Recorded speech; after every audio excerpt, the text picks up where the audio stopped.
Adam and Tia, thank you so much for being on the Go Shout Love podcast. We're super excited to get to meet you guys and have you introduce yourselves to our audience. And so let's start with that. Tell us, Tia, tell us a little bit about your family. Introduce us to your husband and kids. So this is Adam, and this is Elias. He likes to go by Eli. We have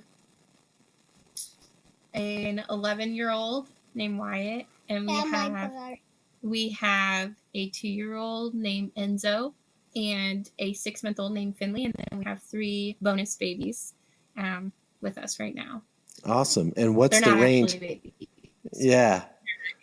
What's the age range of those bonus non-babies? So one is 8, one is turning 6 in a week, and the other one just turned 3. Awesome. Okay.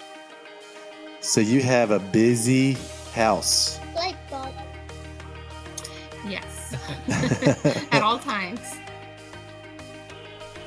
Welcome back, everyone, to the Go Shout Love podcast, where today we are talking about our feature kid for the month of March 2024, Elias, or more affectionately called Eli.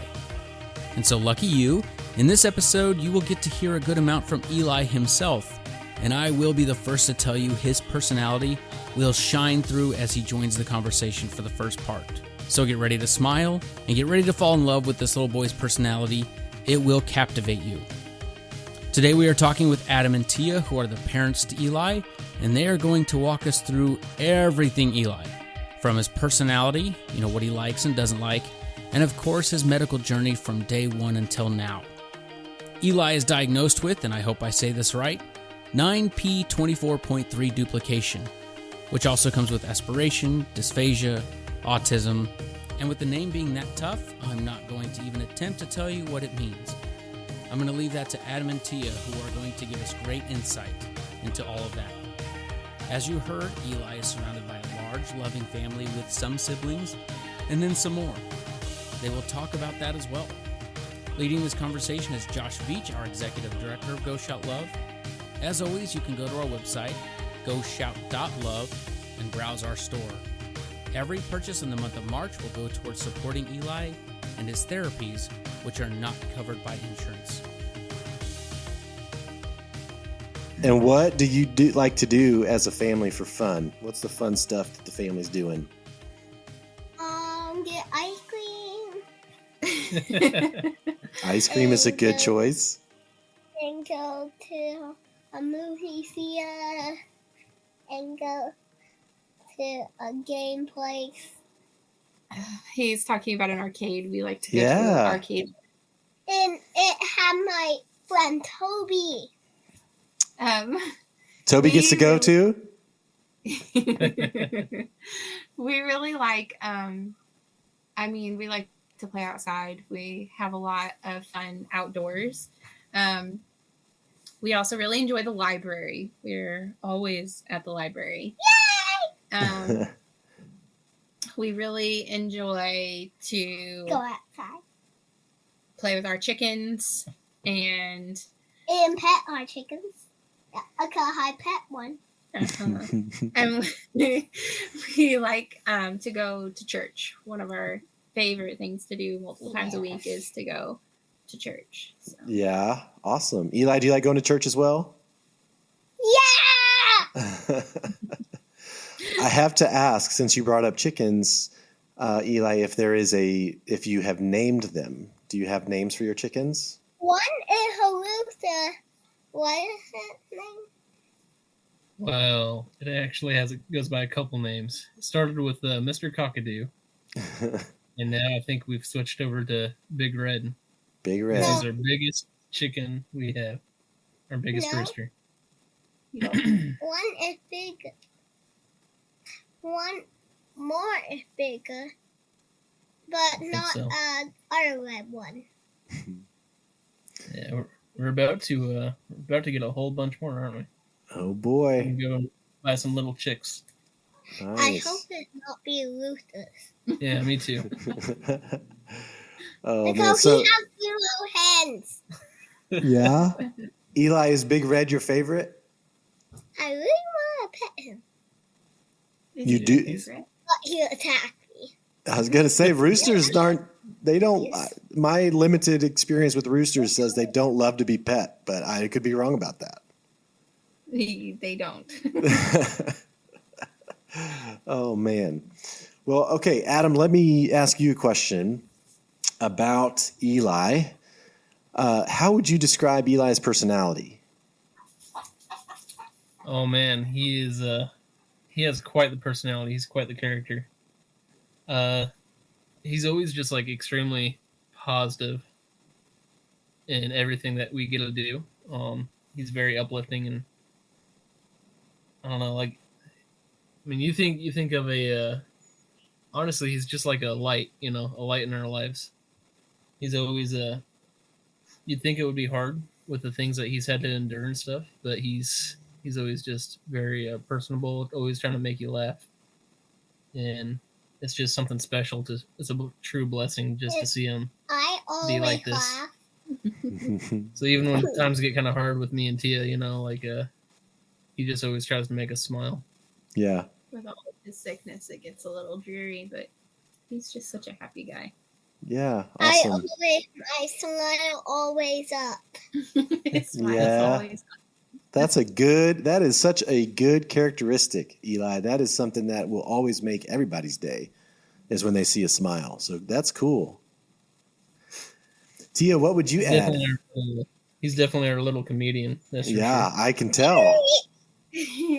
Eli's just, he's very compassionate. He cares a lot. And, one of the things we always say to people is like one of the only things he can eat is whipped cream because it's safe for him. But he will always share it. I mean, he knows that whipped cream is like his thing, and he never backs away from sharing it with somebody who asks for it. He's super punny is what we call him. we teach him puns, and then because he has a different way of learning and a different way of understanding things. He's very literal. So puns to him were very confusing for a long time, but now we teach them to him and he just thinks they're really fun. He's just bouncy and bubbly. There's just a lot to him. Just a really That's great awesome. Kid. So is it safe to say he's well on his way to have a good library of dad jokes? You bet.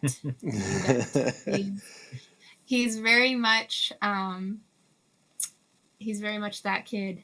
He also likes to say things like "see you later, alligator," and then he'll like rhyme all the time. What's another one? Pie. What's one of your favorite goodbye sayings? Goodbye. Peace. That's one of the things he loves, is to sing Peace the out. things that he says. That's so great. Peace out, Home Scout. That's a great one. Oh my goodness, that's great. Hi, All right. dial. Wild dial. After a while, crocodile. Have you ever seen Lyle Crocodile? Yes. Yeah. It's not really funny because someone shot with a dart. Oh yeah. Yeah. My son's name is Lyle, and I haven't seen it, but he gets called that. He hears that a lot. He hears Lyle Crocodile a lot. Yeah. I would take that as a compliment. So yeah, I think so.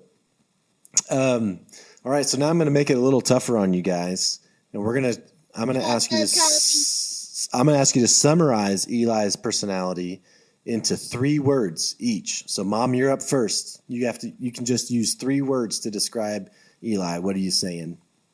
Oh man, goofy, sweet,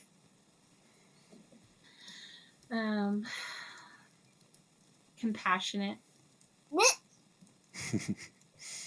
All right, Dad, you're up. That's going to be hard to beat. That pretty much summarizes them. But I'll do...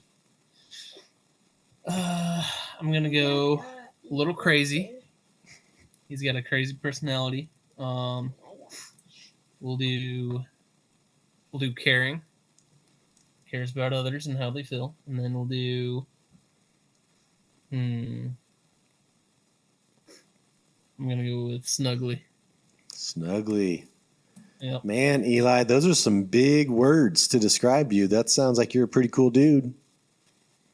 All right, Eli, I have another question for you. We talked about a little bit what your family likes to do and go to the movies and get ice cream and those sort of things in church. Eli, what do you like to do? If it's just you and you're by yourself, what are you doing for fun?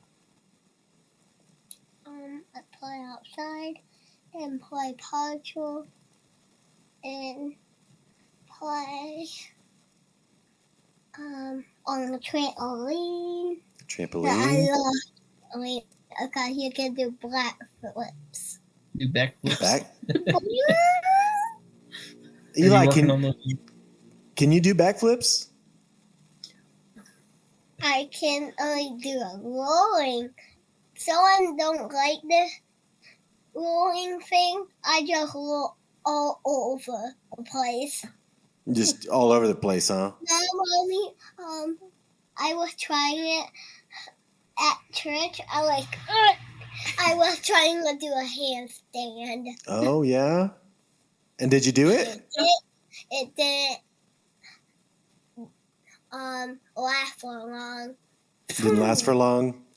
I fell on my belly. Eli makes his own sound effects. Oh, yes. Okay. Was the second thing that you said you liked to play, was that Paw Patrol? Is that what you said? Yeah, My Pups. We had a new version. Okay. Who's your favorite? Who's your favorite on there? Chase and Marshall and Zuma and Lucky and Sky and Ryder. They're all pretty great. They're all pretty great, aren't they? Mm-hmm. One of the really cool things about you is, what's one of your favorite hobbies? You did it today with Ariel. What did you do? Make a bird out of sticks and wrap them in orange paper. He's art. He loves art. Oh, yeah. Awesome. That sounds like fun. So you like doing crafts and stuff like that? Yeah. Yeah. That sounds like a lot of fun. All right. It sounds like, Eli, you have a lot of brothers and sisters in your house. Yeah? What's it like to have so many people in your house that love you and that you love? When I was by myself with Quiet, I didn't get a play with him because he will say no. And I wanted someone else too. 2 people. Actually 3. How does it feel to have so many siblings, buddy? That's what he's asking. Feel kind of loud. Loud? Is that? A headache. I get a headache. You get a headache? Every day. You know what, Eli? Yeah. I love your honesty. He is honest to a fault. It's anything. He just can't tell you anything else. Yeah. But I mean, I if I were to ask, I'm sure Tia, Adam, or you guys at the right time, you probably have had a couple headaches from a loud house. That's probably a fair statement, right? Probably 100%. Yeah. You bet. Oh my gosh. Tia, tell me how would you describe the relationship that Eli has with his siblings? Oh, he's the one everybody asks to play with. He's the easiest one to get along with, unless you're the 3-year-old who doesn't want to share with anybody. But otherwise, he's I share my pod. He's very I don't know, he's just easy for them to all play with. He doesn't ever really start any bickering fights or anything. He's just Yeah, I do. You think so? Well, Me and Wyatt. you think so? Maybe. There's the that older honesty. brother. There's that honesty coming back right there. On my bed. That was fun. I got high did a circle and what flew me on my I bed. think he was playing with you. I don't think that qualifies as fighting. I said that was fun. Oh, okay. Came flew on my bed. Okay, I had soft landing. Oh, yeah. Yeah, he's just kind of just, fun to play with and very, he always has new ideas. I had a new idea. We can, for our party, we can get ice cream. He's, I don't know. And they all just have such a special love for him just because of all that he's been through. And they all like to help take care of him, especially when he's sick. And he's sick a lot. So he... Deacon don't think it fair I get play video games. Well, when he's sick, he plays a lot of video games because he can't really do too much. So And Deacon say, when I playing a game, he will say, that not nice, it not fair. Yeah.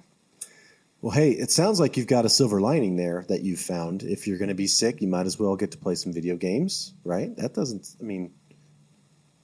not fun being sick, but that's a silver lining.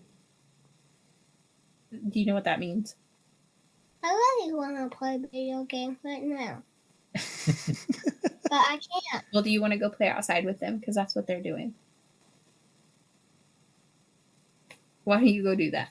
I eat some whipped cream. No, I think Charlotte's outside. You go out there. Bye, Eli. That's perfect timing. That was so great. Yeah. I love his personality. He makes us all happy. We're really blessed by that. He has such a good mentality about everything. He mentally cannot. I mean, he can feel. He can feel sadness. Okay, go. You can do your whipped cream. He can feel sadness. I mean, he does, but he just can't feel anger. He doesn't. He's just. And he definitely goes through his frustration, like not being able to do some of the things that the other kids get to do. But it doesn't come out angry. It comes out sad. It's, and then you can really talk to him. He doesn't understand that he can't eat. He always tries. He always wants to. I think that's the hardest part with his autism diagnosis, is that mentality-wise, he doesn't grasp that it's not safe to eat. Because, when he gets a hold of something or whatever, he'll often choke or become really sick from aspiration. And he won't understand why. So that's probably the hardest. But when you tell him no, or we try really hard not to tell him no. We try to find an alternative. Mm-hmm. He takes it pretty well. He tries to be understanding to you and what you want, not necessarily what's happening to him. So.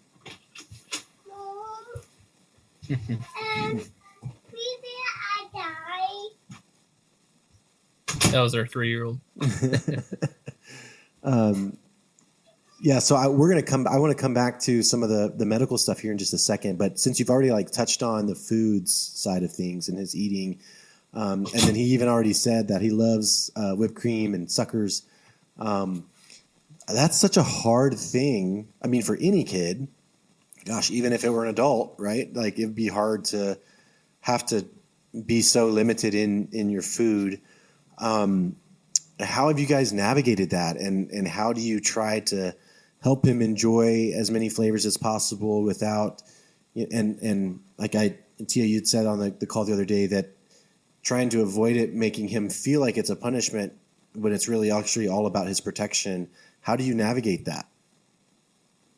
With a lot of prayer, to be honest with you. And then, we've prayed for new ideas, and when one fails, because, kids in general, you can do something for so long, but they're going to get bored. So in the beginning, it was just kind of plain whipped cream was great. He was all about it. We'd go to restaurants, and we tried not to go to too many, but sometimes when we would be at appointments or something, we would have to stop. And some of the restaurants just began to know him, and they would bring out a bowl of whipped cream. And that was super special to him. Sure. And then that got boring. And so then we'd navigate to like putting chocolate on the whipped cream, just a little drizzle or a few sprinkles. We have to be careful with adding different textures to the whipped cream. He can't swallow it very well. And then we started finding flavored whipped cream, like, Aldi's or Target or places like will have specialty during certain types of seasons. And then recently we found that if we add a little bit of pudding flavor to the whipped cream, he can have different flavors. And so that's been pretty exciting for him. But we really just try to find different alternatives. Suckers, we've, hunted high and low for just all kinds of different suckers and flavors. And I really just don't like the amount of sugar. So I find a lot of ones online that are healthier options. And then we also had the idea to find him different flavors of toothpaste. Like there's just when he's brushing his teeth. We found like vanilla cupcake, and they're like a healthier version to it. But it's just, we just do a lot of research. And funny enough, one of the things he did for years was he would lick ice packs, to get the sensation of being cold on his mouth during the summer. And that was one thing he did for a long time. And right now we're able to do a little bit of thickened liquids. Whether he drinks it or not is the struggle part.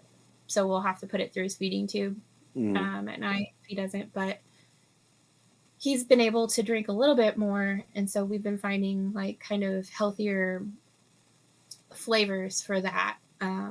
Ones that are, I don't want him to, I don't know. We just do a lot of digging, do a lot of research. And when he aspirates and he gets sick, we have to backtrack and only do, a little bit.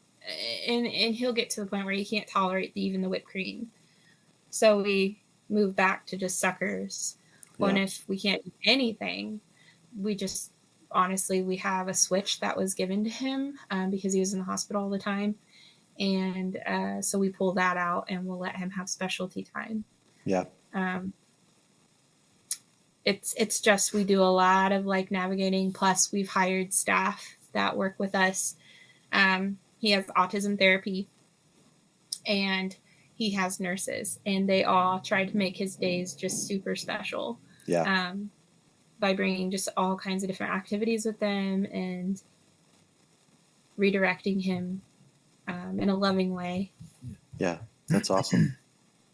Food is like such a major part of our culture. Like everything you do involves food, whether it's going out with family or like celebrating birthdays or even going camping. Like food is a major thing.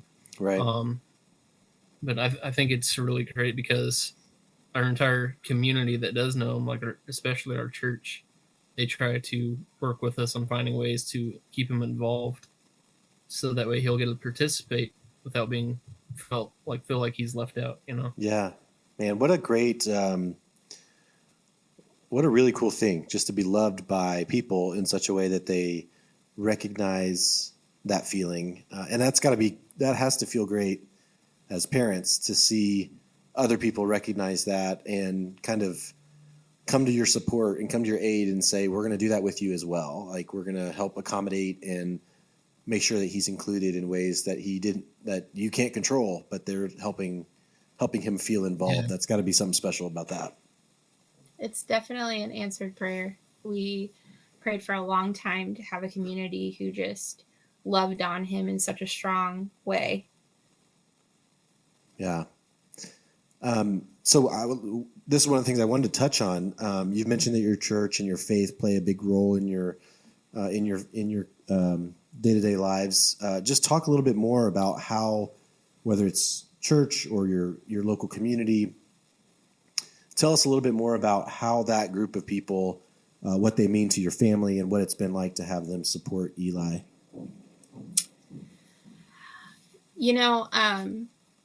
I'd probably have to go back a little bit, if that's okay with you, to kind Sure, of tell absolutely. you how we got to where we are. So let's go back let's talk about his medical journey, and then we'll come back to, as we do that, you can talk about where they've showed up for you in that. Does that sound good? Yeah, we can do that. That would be a little easier. Yeah, awesome. So tell me about when, kind of about his medical journey and when you first kind of recognized anything of concern.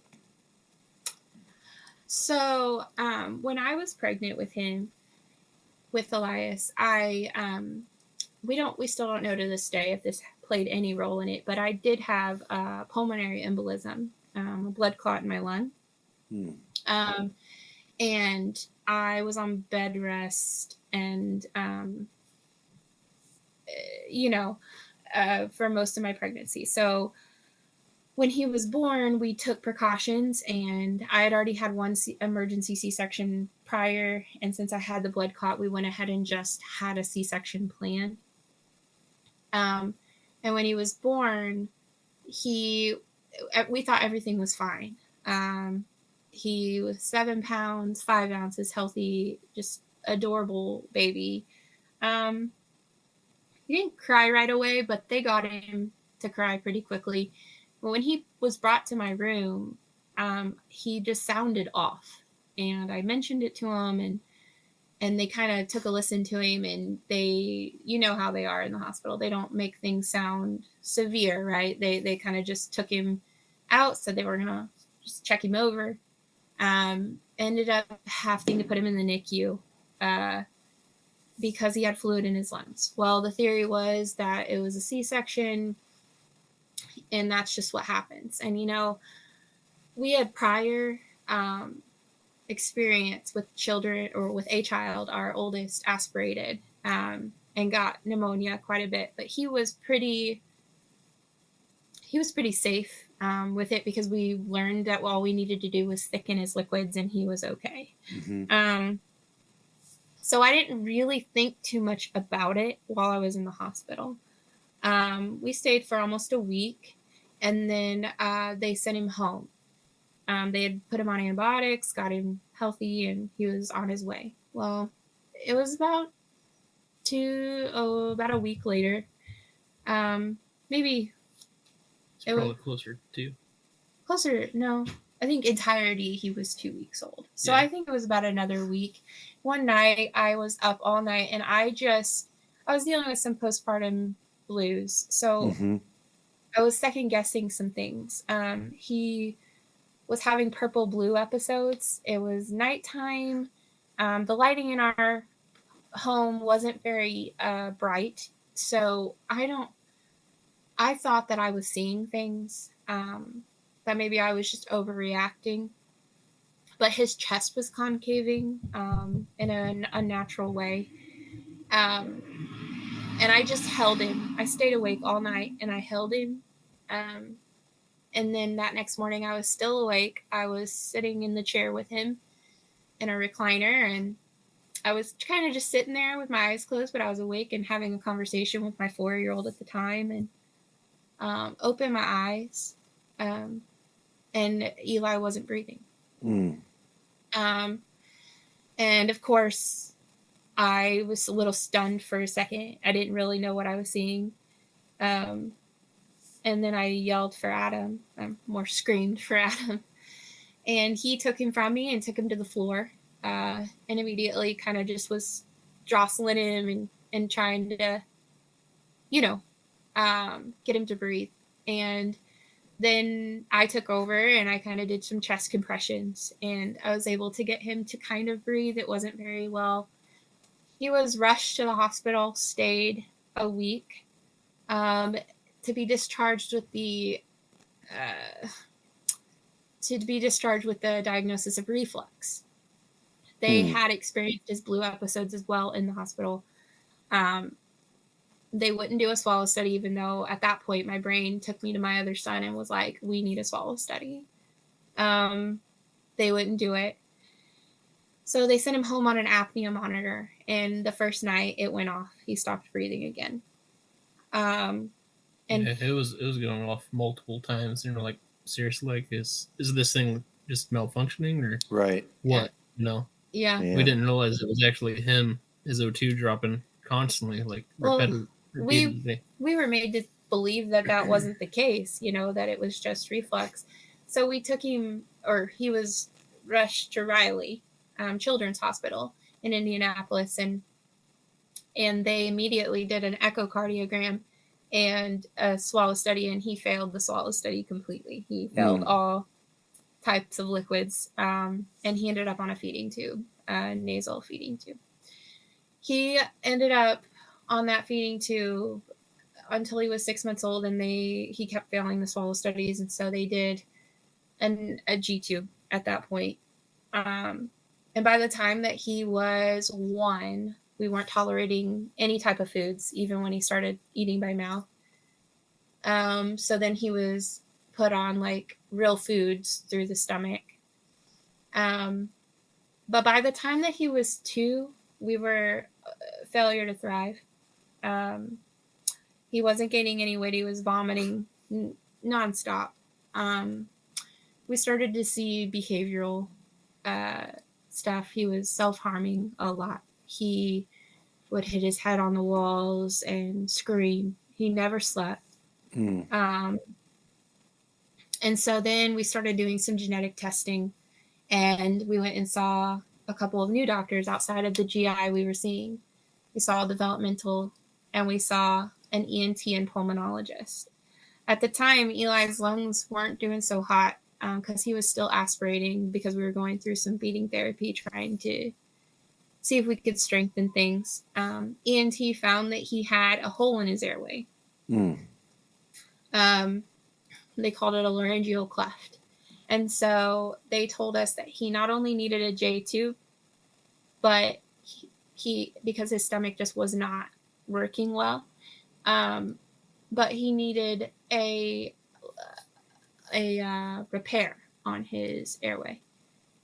So we had throat surgery done, and at the same time they put a J tube in, which goes through his intestines. And so during that procedure, his airway swelled, and we found out he has reactive airway disease, and he ended up on a ventilator. And you said he was 2 at this time, is that right? Yes, he was 2. And so he nearly died from that. When they tried to remove the vent, he coded. But, by the grace of God, he was revived, and he ended up with double pneumonia from the ventilator. And he always ends up with pneumonia when they mess around in his lungs. I don't want to say always, but more times than not, he does. But we came back from that, and you know what? The next year or 2, he was the healthiest we'd ever seen him. He was diagnosed with autism and ADHD, and that opened the doors for a lot of good therapy. He was able to start some recreational therapy to teach him how to play. Elias does not understand social cues very well, and they were able to help him work through all of that, because it made all of his medical stuff a lot harder when they would try to treat him at the hospital. Sure. Or anything, and that's where a lot of his harming behaviors were coming from. And he didn't speak until he was about 4.5. One of the cool stories I like to tell people, I don't know that it's a story, but one of the cool things about Eli is Eli did not speak at all. He said kind of some mumbo jumbo words, that he would just like mumble over. He would, he would mimic your speech a lot. But he never functionally talked to you. But one of the things that he always did was we would sing this song. It's completely spacing me right now. His favorite song. Which one? He has a lot of favorites now, but it's a Raise a Hallelujah. Sorry, it just completely left my brain, which is crazy. Raise a Hallelujah. I don't remember who it's by, but he just loved that song, and we would play it every time he was in the hospital, and every time he was sick, and he could sing that song, but he never spoke to us. And it was just such an empowering song, because if you know the song, it's about a little boy who got sick and he was healed. Yeah. Eventually. And I didn't know that when he was singing that song until someone told me. He was like 5 years old at that point, and someone's like, do you know what that song's about? And it was just such a powerful thing, because he'd just been singing that song forever, and it really was what kept the light in his eyes, when he was just really sick. And so we kind of went on for 2 years then, not super sick. He was out and about. He was walking well. He did used to wear braces on his ankles. He had low tone, couldn't. He didn't start walking until like 2.5. 2.5, somewhere in there. Yeah. It took him a while. And then we found out that there was a potential diagnosis of a genetic disorder, but they didn't know if it had anything to do with anything. It was kind of they did an array of tests, and they kind of found it on the back burner, like it wasn't one they were looking for. So they didn't know if it played any part. And then fast forward to maybe it's been 2 Christmases ago, we started doing feeding therapy. We decided he was healthy enough that we want to do some intensive feeding, where he could be under the microscope, and we wouldn't be doing it at home. They could really watch what you're doing. Little did we know that this would be the beginning of a lot of sickness for him. It's almost like it disrupted his body. And he ended up very sick. He was hospitalized like 3 or 4 times within the span of a couple months. And was it last year? It was last year. And he started having episodes at night where he would vomit between like 1 and 3 in the morning. And he wouldn't be awake. And I should mention, in the span of his 7 years of life, we have found him unconscious and blue 5 times. And I've had to do chest compressions 3 or 4 of those times. And so he, we started doing a lot of testing and starting to try to figure out what was going on. We went to different children's hospitals. And most recently, we went to the Mayo Clinic. And they have a lot of ideas. They have a lot of thoughts. They didn't get to do as much as they wanted to do while we were there. So now we are in the process of doing more. So I guess fast forward to now is Eli still dealing with pneumonias. Gets pneumonia more than he should. Yeah. He was recently sick again. But we're also dealing with a new symptom that came on with his heart. His heart is way faster than it should be. when he's just sitting. And so actually right now he's wearing a heart monitor for 2 weeks to see what's going on. He has struggles with his oxygen, keeping it up. The theory is that he's working too hard to keep his oxygen up. So that's kind of where we're at now. But through all that, we've been at our church for 2 years. And in the beginning, before we went to this church, we went to a church prior to that, which was amazing as well. But we were just praying for a community that would love on our family for as different and as, crazy as it was. We were just, and at the time we only had 2 boys. But we knew that the Lord was calling us to bring more children into our family. And people really thought that was crazy of us with a sick child. But we just knew that we could not sit in the hard and just not move forward. We couldn't do that to Elias. We couldn't make his sickness the center of our world. We did that for 2 whole years, just kind of sitting in despair and hopelessness because we weren't getting any answers for him, and he wasn't getting any healthier. And we're just kind of over it. We finally figured out a way to just pray about it and give it to God and trust in him to just kind of take over Eli for us to, we were assured, by God. And that's really kind of where our faith started taking off. We had went through a miscarriage because it was in 2019. He had been sick. We had found out we were pregnant, very nervous. We didn't know if this child would have, sicknesses, but then, I miscarried, and it really just it nosedived us right into just, okay, we can't do this anymore.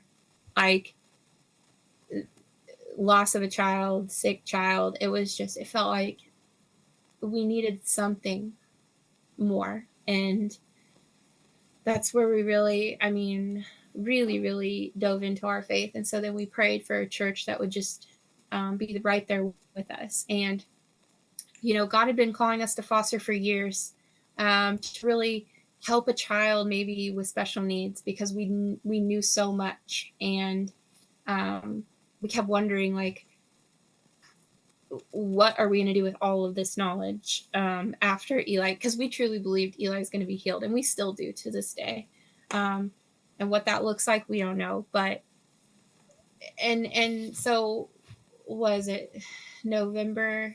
It was October of 2021.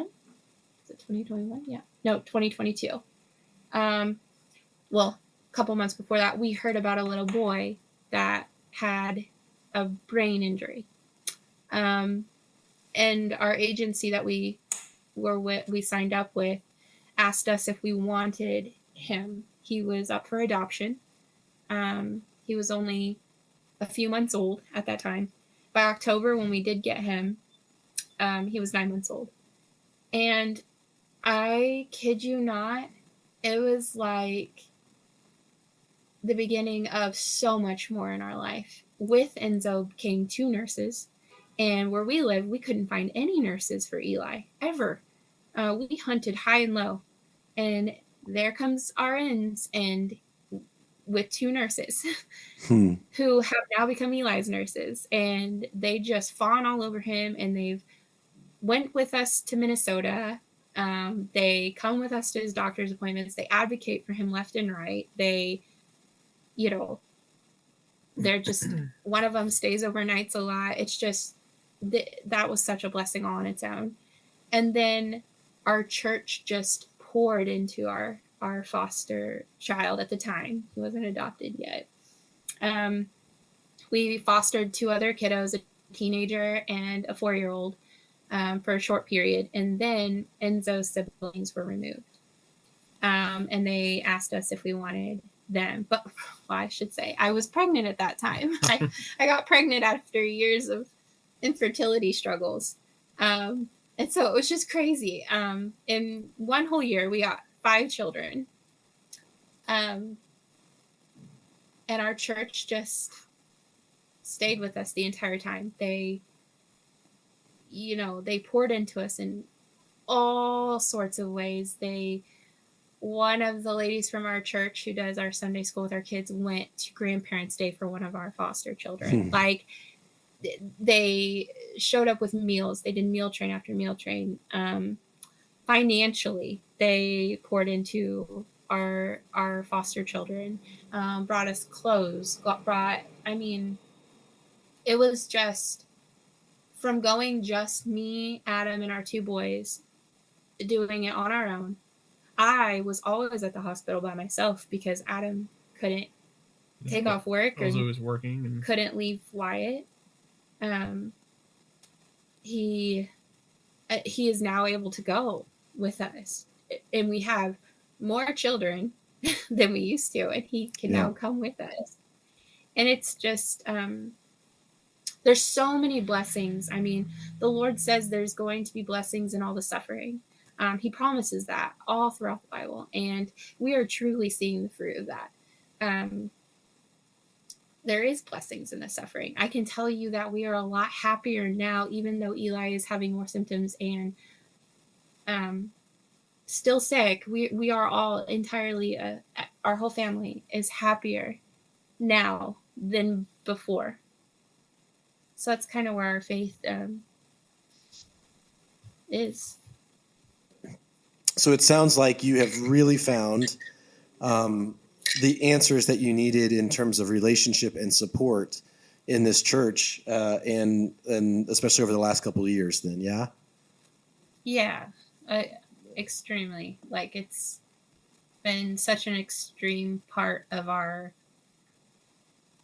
maybe extreme's the wrong one, such an important part of our daily life, and they're our family. We never really knew what that really was when people would say, church for a long time for us was what you did on Sunday. Now it's just our life, and the church isn't the building, it's the people in it. Yeah. And we've really discovered that. And it's I'm assuming it's a different level of community than you've ever experienced then, if that's the way that they're showing up for you. Yeah, most definitely. Yeah, that's awesome. I want to come back to a piece, Tia, that you had mentioned in terms of Eli having to be resuscitated. I think you said 5 times. Is that right? So, yeah, I had to do chest compressions maybe 3 or 4 of those times, but he's had blue episodes 5 times in his life. One of those times I was able to get him, like, I just sat, it was in the middle of the night and he was sleeping on my floor, and so I could keep an eye on him. And that was before we got him a medical bed. And I just sat him up and he was able to start breathing on his own. But the other times I've had to physically chest compress him to where he would breathe again. So that is something that is nothing short of traumatic for you, I'm sure, and even Adam, for you or anybody who witnesses that. And so that is doing or even seeing that done is terrifying and comes with it its own weight. But when it's your own child, especially, I can only imagine that the level at which I'm so sorry, my recording just stopped randomly. This is not going well. It's okay. I'm so sorry. You know what? The enemy doesn't want these stories told, so that's what's going to happen. Okay, so I'm going to reset that just to make sure that it didn't, we don't lose it. So we're good now. So seeing or performing CPR is a terrifying thing for anybody. And I can only imagine that when it's your own child, how much even more significantly traumatic that is. And so I'm just curious, how have you managed that that weight of such significant moments for someone you love so dearly? Oh, that's a tricky one. didn't deal with it well at first. I didn't deal with it the first time that I ever had to do it when he was 2 weeks old, which I had no idea what I was doing. Since then, now I am CPR and first aid certified. But I just kind of went with instincts when he was 2 weeks old. But I never really dealt with it, to be honest with you. We were in the thick of just figuring out that he had health concerns. We were in the thick of the sickness and not really focusing on ourselves at that point. Would you describe that as just pure survival mode? Oh yeah. Yeah, definitely. 100% survival mode. I mean, you're going through these traumatic experiences every single time, like he's getting sick and in the hospital and vomiting, and it's just so much emotional toll on you. You kind of just turn it off. Yeah, you kind of just become automated to it.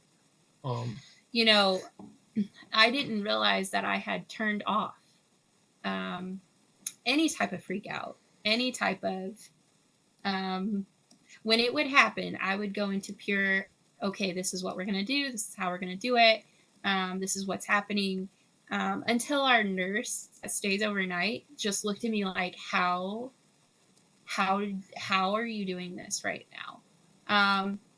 You know, one of our therapists that works with our son went with me to a procedure where they have to switch out the J tube.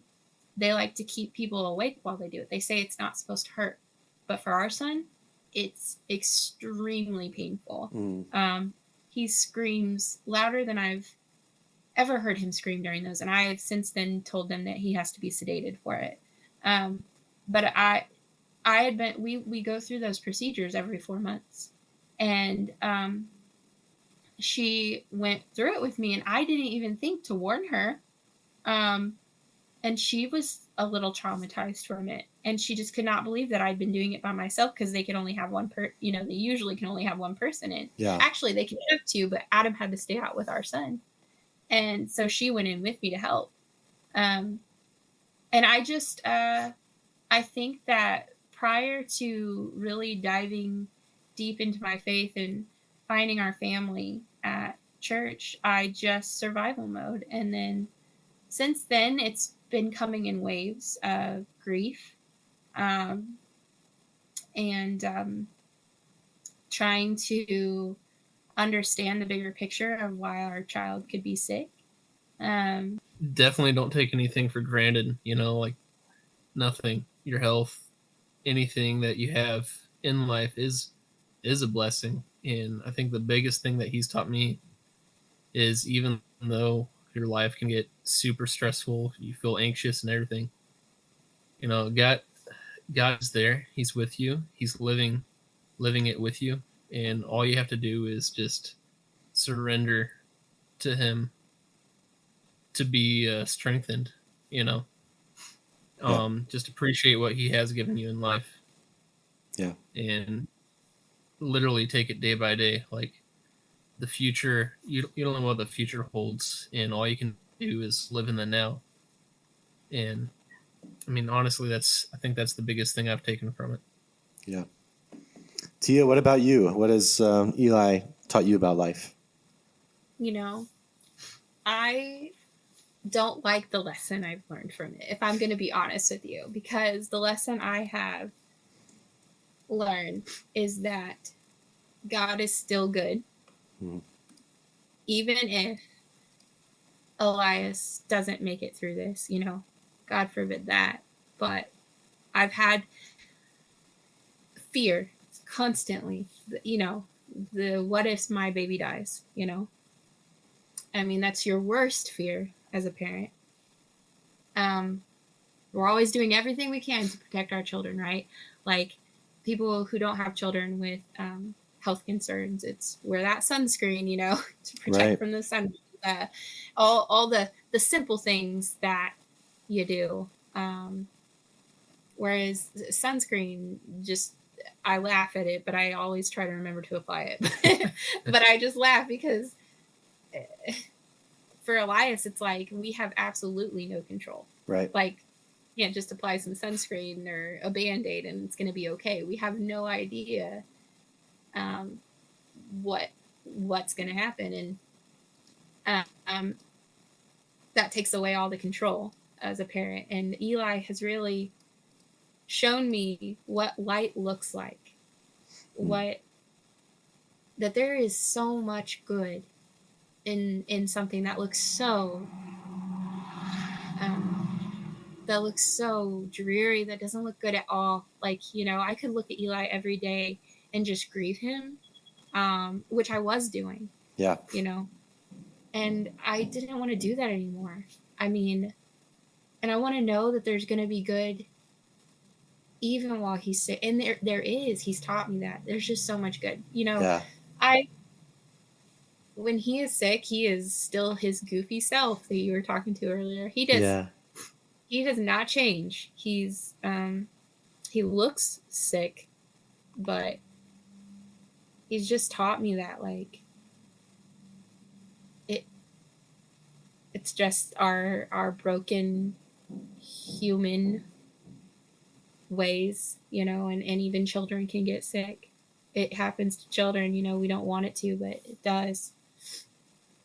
So yeah, it seems like I love your honesty in terms of saying that you don't like the lesson that you've learned, because it's it's this realization that it's really hard and it's unfair and it's not the season and this situation is not at all what you would sign up for. But then you see the perspective shifts that can come from that, and even the goodness in it is I'm sure a breath of fresh air when you can see that Eli can point you in that direction. What a cool coincidental of a blessing is that while he's the one going through it, he's also the one teaching. That's a cool thing. Yeah. I want to wrap up with one more question for you guys. This is another one that I want for you to both answer. And Tia, I'll start with you on this one. But what do you love most about Eli, and what do you love about getting to be his mom? Oh, what I love most about Eli is everything. I think really I love how his brain works. I've told you before, he's very literal, but he also has such an artistic mind. How he figures things out, how he writes, how he draws is very, it just gives you a picture of what he sees in his brain. It's such a beautiful, beautiful picture of how he is and who he is. And I love seeing love seeing the beauty in him come out and how he talks to you. And I just love how his brain works. Yeah, that's awesome. I love being his mom because he's just a miracle. And I'm grateful that the Lord's given me a child who is a miracle. He's a testimony of God's faith and love, and what a gift, and all children are gifts. Don't get me wrong. I obviously love children.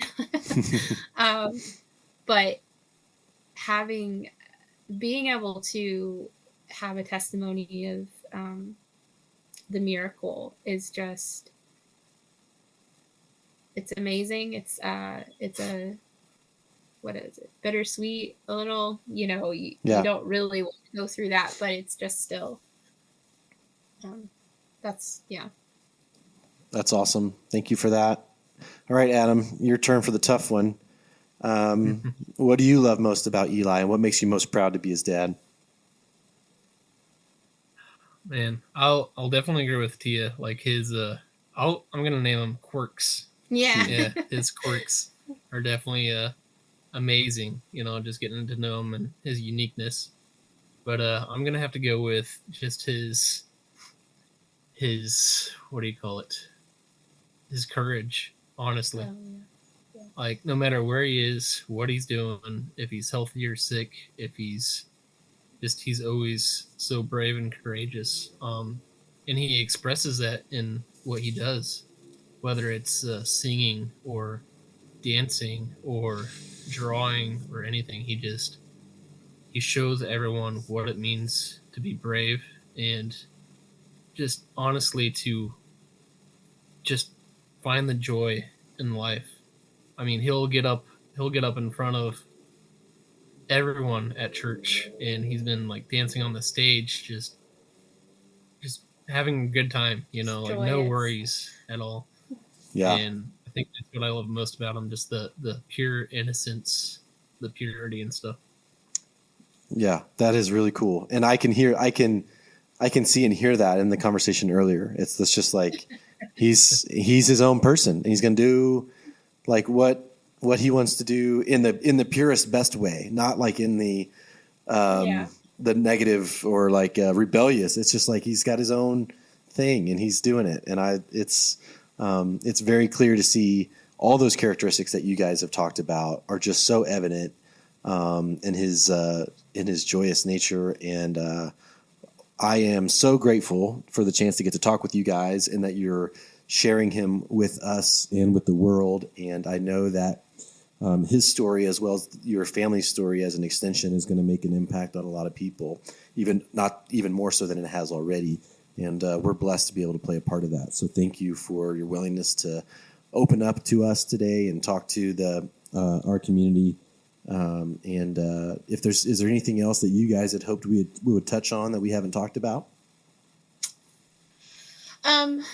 We probably should put a name to his genetic disorder. Yes, I actually had a note to come back, and what we'll do on that is that's mostly important for our video.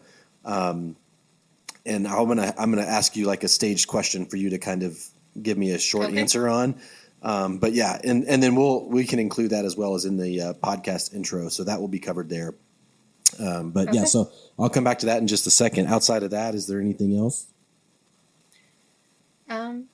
No, we're just super grateful for the chance to, spread awareness, and he just share that that's what kind of an invisible disability, if you will. Yeah.